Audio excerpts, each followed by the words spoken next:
चलिए तो फिर अगला क्वेश्चन डिस्कस करते हैं। अगला क्वेश्चन जो आपके सामने बोर्ड पे आ ही गया होगा आपके साइड पे, उसमें हमें क्या दिया हुआ था, हमें 4 ऑप्शन दिए गए थे और हमसे पूछा जा रहा था कि कौन सा ऑप्शन फॉल्स है। ध्यान रखिएगा, क्वेश्चन ध्यान से पढ़िए, फॉल्स पूछा गया। ठीक है जी।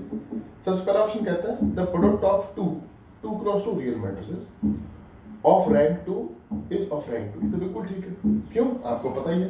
मान लिया कैपिटल ए मैट्रिक्स जो दिया हुआ है, इसे मान लेते हैं ये 2 क्रॉस 2 ऑर्डर का है और इसकी रैंक 2 है, मतलब इसका डिटरमिनेंट पक्का नॉन जीरो निकल के आएगा। बी मैट्रिक्स भी मान लेते हैं 2 क्रॉस 2 ऑर्डर का, अगर इसकी रैंक 2 है तो इसका भी डिटरमिनेंट 0 आएगा। तो पक्की बात है a इंटू बी का जो डिटरमिनेंट है वो determinant of a into determinant of B निकल के आता है। इसका डिटरमिनेंट नॉन जीरो, इसका डिटरमिनेंट नॉन जीरो, तो इसका भी डिटरमिनेंट नॉन जीरो आएगा।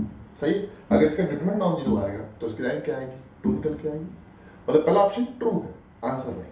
हम आगे चलते हैं। नेक्स्ट सेकंड ऑप्शन आपको कहता है the product of 3 cross 3 real matrices of rank 2 is of rank at most 2। ये सही है, क्योंकि हमें पता है रैंक ऑफ ए बी जो होता है ये हमेशा लेस और equal to minimum of rank of A comma rank of B निकल के आता है। ओके, अब हमें क्या दिया हुआ कि हमारे पास दोनों का ऑर्डर 3 क्रॉस 3 है और रैंक 2 है। अगर इसकी रैंक 2 है, इसकी रैंक 2 है, तो 2 और 2 का जो मिनिमम है वो 2 होता है, तो ए बी की रैंक ज्यादा से ज्यादा 2 हो सकती है, एट मोस्ट 2।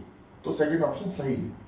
थर्ड देखिए क्या कहता है। थर्ड कहता है the product of 3 cross 3 real matrices of rank 2 is of rank at least 2।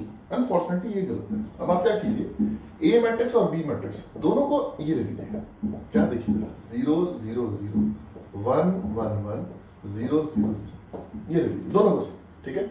अब आप क्या कीजिए, देख सकते हैं आप इन दोनों की रैंक 2 निकल के आ रही है। ठीक है। अब आप क्या कीजिए, इनका प्रोडक्ट कीजिए। जब आप ए इंटू बी करेंगे तो आप ये नोटिस करेंगे कि आपके पास बाकी सारे एंट्री 0 हो जाएंगे, सिर्फ यहाँ 1 रह जाएगा। ठीक है। जिससे आपको पता लगेगा कि ए और बी दोनों की रैंक तो 2 है, लेकिन ए इंटू बी की रैंक 1 निकल के आ रही है, जिससे थर्ड ऑप्शन इस केस में फॉल्स हो जाएगा। यही आपका आंसर आएगा।